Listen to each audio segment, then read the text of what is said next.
Alright, what's going on, you guys? It's your boy 3 Stacks in this thing, baby. Representing Team Kings of Games. Let me load this up. I just had some clutch duels with my Plunder Patrols. I'm going to showcase you guys, try to get some of them. This one right here is going to be Plunder Patrols versus Dogmatika Invoked. It was a really good match. Game 1 and Game 2 are very grindy. I pulled a lot of stuff out of nowhere. It seems like just pulling tricks out of a sleeve or something. My Plunder Pirates, man, they were definitely holding it down, bro. They pulled off some pretty crazy stuff, some good feats. Just showing this deck's power against the meta. I know it's a rogue deck, but my favorite decks are all rogue decks. In fact, I don't think I have any favorite meta decks right now. So this deck is just really good. It's super fun.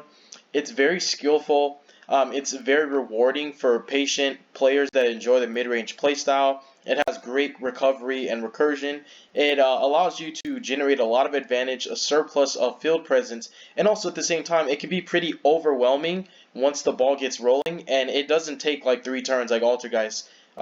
Given guys can do it in like 1 turn sometimes, this deck can get it started ASAP, no Rocky. Within 1 turn, you'll be snowballing out of control, banishing cards from your opponent's field, and negating spells, traps, and monster effects, and just constantly maintaining field presence off booty.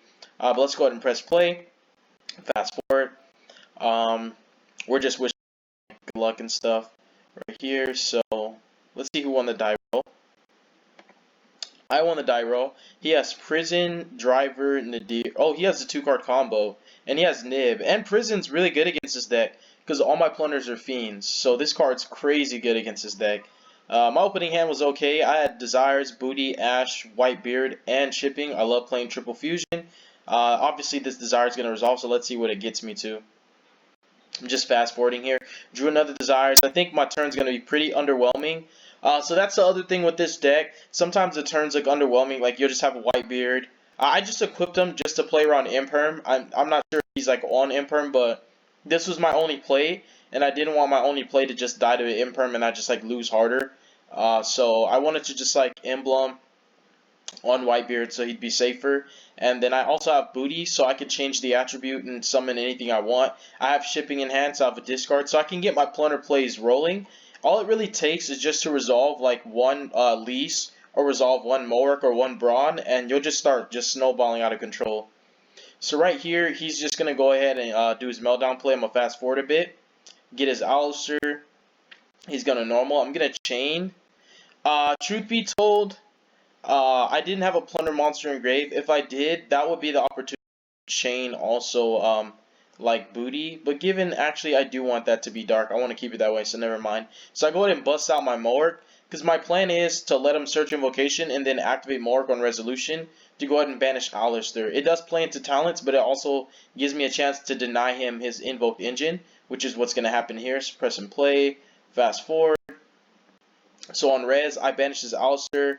I go ahead and search Shipyard, and then he's going to activate Nadir Servant. I'm going to Ash that. So I had the 2 stoppers for his 2 best play starters. Now he sets Prison, Punishment. So he has Prison, Punishment, Nib. He's living on a prayer in a top deck. He needs this punishment to get him back into the game right now. For me, it's not looking that aggressive right now, but just watch how fast it happens with Plunders. So I'm going to go ahead and go Shipyard. Cost, discard my Dead Desires. I'm not going to resolve that for sure. I grab Golden Hair because what I want to do is equip Golden Hair with my my actual emblem off of Shipping. So that way, like, because she's a good name in grave too. She like makes so many recovery plays.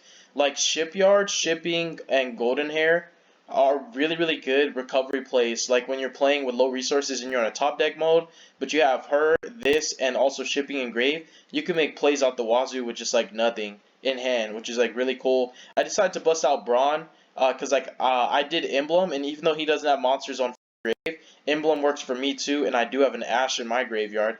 So I go ahead and bust out Brawn, equip it with the Golden Hair, and what I want to do is just start forcing out his back row. So I go Brawn, target his Prison. I'm glad I targeted the Prison instead of Punishment, so I could force Prison out now where it's least impactful, because if this Prison gets hit on me later on in the duel, it could be like huge, like very detrimental. So here I was a little iffy. I flipped Booty. I was like, oh wait, what am I doing? So that was definitely like a little mistake for me. It's so funny. He laughed at me. It's fine. And then My bronze gonna get banished, as well as the Bluebeard that was in my grave. Bronze still gonna resolve it, banishes it. So I am gonna get a search. Fast forward here. Obviously, it's gonna be Whitebeard. And now that Golden Hair is engraved, I could use it, but I'm just going to poke with Mork. He's going to go ahead and punish the Mork. That's absolutely fine. I'd rather him punish the Mork now versus when it's more impactful. So he used his traps pretty early, and I'm glad that he did, because it would have hurt a lot more if I was trying to set up for game. But since we're still both trying to get our engines established and like getting the ball rolling pretty much, it's better for him to use the traps on me now versus when I'm established, because that can just really just dismantle me. So here he's going to do Virtuous. I'm going to go ahead and chain Booty, and I'm going to bust out one of my plunders. I'm going to get Whitebeard from grave, so that way I can just have that name. And I don't want to do it in draw phase yet. I'm just trying to see what other attributes I can get here. I just want to wait, and I go ahead and summon Mork. So that was hindsight. He went to battle phase, tried to bait my white. I just ended up busting out Mork because I was like playing around his invo cards more than I was playing around his back row. Because truth be told, the Booty could change the attribute. Like, I know he only has Dark and Light right now. I could do Least, but I really don't like negating Alistair with Least and then them activating Invocation anyways. I think Mork is just better against Invoked than Least is. Least is just better for maintaining your resources, but like Mork is just a really strong card. So like, I don't use Booty yet. I just want to like hold Mork to see if he's going to do Alistair plays. And even though like he punished me, you know, people still might just normal summon Alistair and search Invocation just because. So I'm just like thinking about that. And he doesn't, so he's going to set punishment. And I believe he's going to pass there. On end phase, I should have activated Booty, targeted the Ecclesia, and go ahead and then summon out my Golden Hair just to get free value. And then go ahead and banish out the Ecclesia with my Mork, just so I can get Whitebeard's float. But I didn't do that. I wish I did, though, because that would give me one extra body. Starting my turn off, basically, if I made the play I was talking about where I use Booty, chain it, and get Golden Hair out, I'd basically start my turn off by being able to Synchro Summon into Dragite, and that would turn off his punishment, and then I could just play willy-nilly, because I still have Mork for his Alistair, and in case he has Invocation and Alistair in hand, I also have the Dragite, but the Dragite turns off the punishment. But anyways, I didn't make that play, which moving forward, that does make a huge difference, because it means I'm starting with the Mork. I'm starting with the Dragite. So I go ahead and get in search on my Redbeard. I had a little bit of a misclick. I stacked Dweller on the Mork, so I just fixed that. It's no biggie. And then I activate Dweller because I want to like see what he's going to do with punishment. Because I just like, when people set back rows in Dogmatika Invoke, I just always play around punishment, because you just never know. And especially because like you know that he's on it, like he searched it. So I summoned Dweller here to try to see if he's going to just shotgun punishment and lose value just getting one pop, but whatever he dumps won't get any effects because he's under Dweller. But he doesn't do it. He just eats the damage. Fast forward, he just eats the damage. So right here, Dweller put in a little bit more work than the Dragite did. So he's going to go into his Invoke plays now. He's going to go ahead and summon Makaba. He's going to use Invocation to remind him he's under Dweller. So, smart play by not normal summoning Alistair so he doesn't die to Mork. But I do some pretty crazy plays right here. I'm playing into talents. I wasn't aware of it. Sometimes you have to play around talents. In this instance, I wasn't playing around it, even though I should have.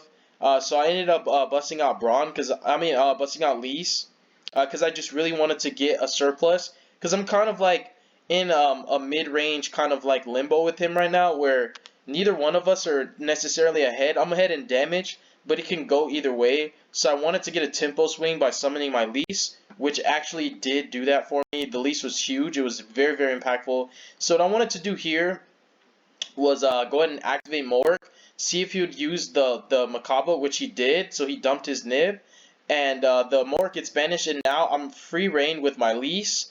So I think also, yeah, he talents to draw 2. So he's going to talents to draw 2.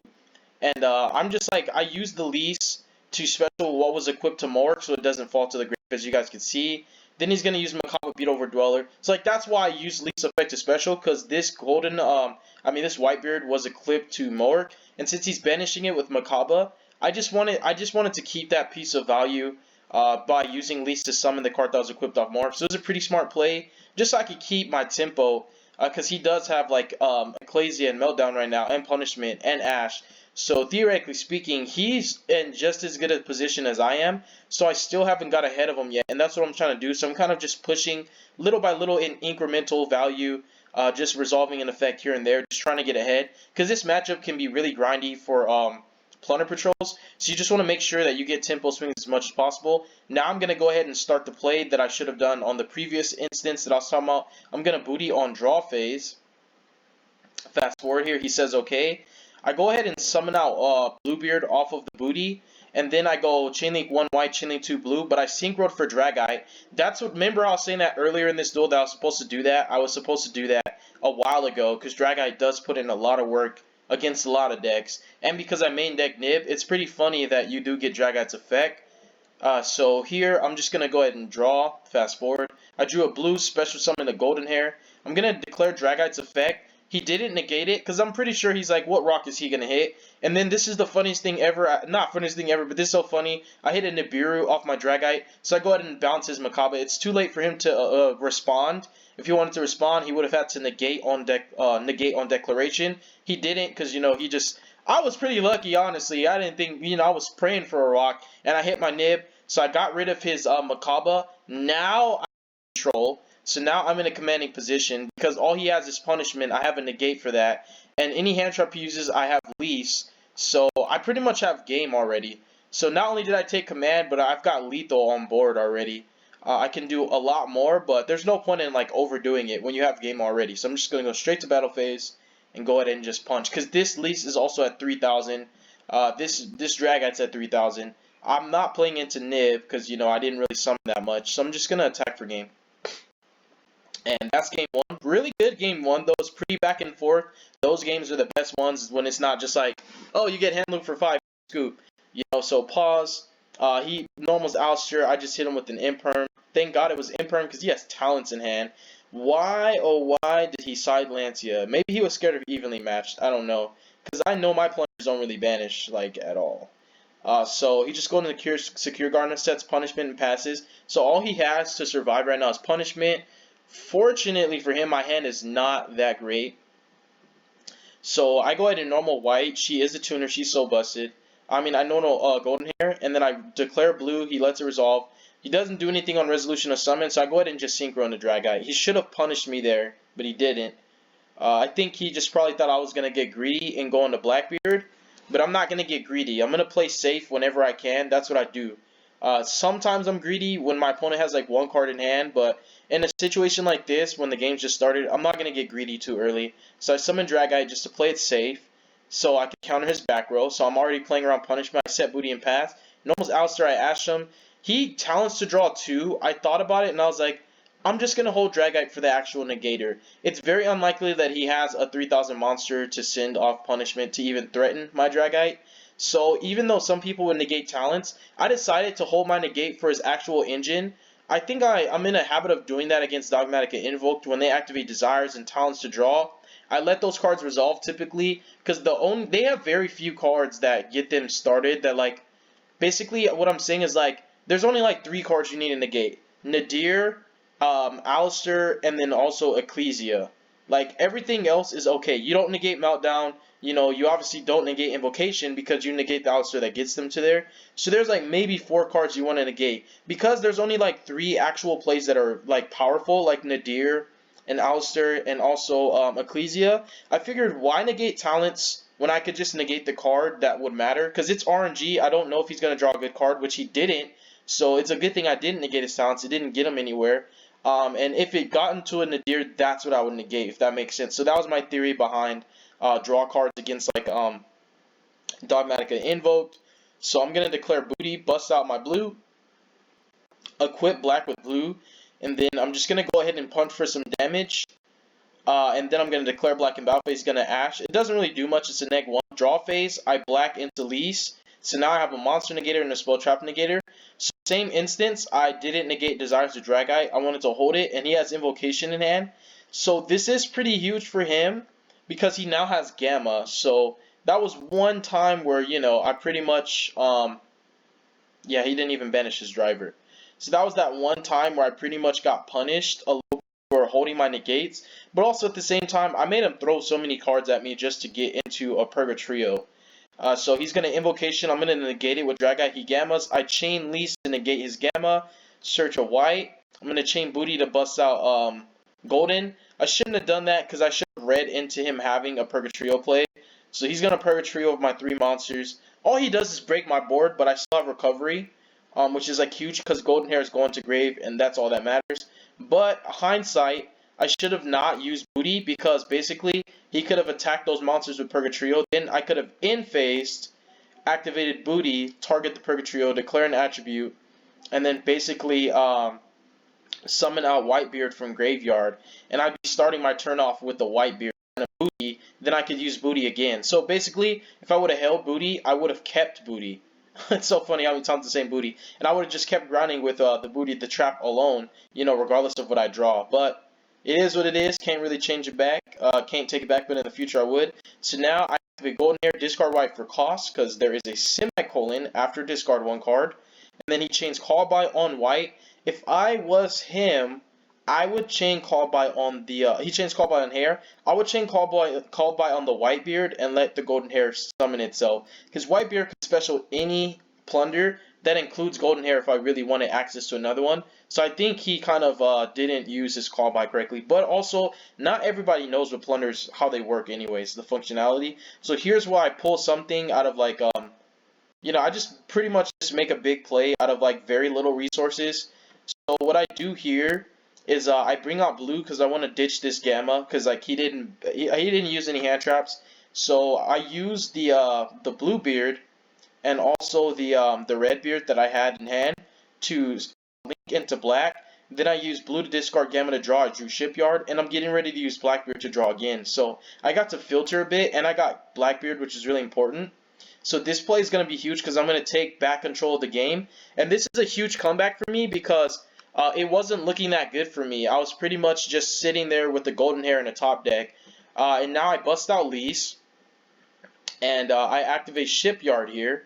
So now it's going to get even better for me because I am going to draw. I do Shipping. I use Shipyard to discard the Shipping. I think he's just holding his punishment. He just wants to wait. Because truth be told, if he punishes me here, his follow-ups are very incremental. Like they're few and far between. Like you'll get Ecclesia if you go for the Titan, or you'll just pop 2 cards, but you lose access to your invoke plays. So I think he's trying to wait to see if his punishment could be more impactful. But if it's not worth it, then he's just gonna hold it so that he can have his follow-up Alistair still. So definitely, you know, correct play there, I think. Because you don't want to just punishment immediately, especially when you have to think about what's worth it more, pop or follow-up. Because like if he could keep playing, you know, if the opponent can keep playing through the punishment, which he doesn't understand, you know, my deck yet, I do have graveyard effects, then the Alistair is no longer a follow-up, and you're just sitting here with the Purgatrio that doesn't do anything. So fast forward here. Now I'm going to activate, well, I search Whitebeard off of Shipyard, activate Shipping to equip my emblem to the Lease. He still doesn't do anything. So he, again, people don't know what Plunders do, I think, not everybody. And obviously he doesn't know that Emblem makes this untargetable, so he didn't chain punishment to Shipping. So then, to play around his punishment, I equip Emblem to Lease, so he can no longer do his punishment, which was really smart. And now I added up, I was like, Purgatrio's at 31 right now.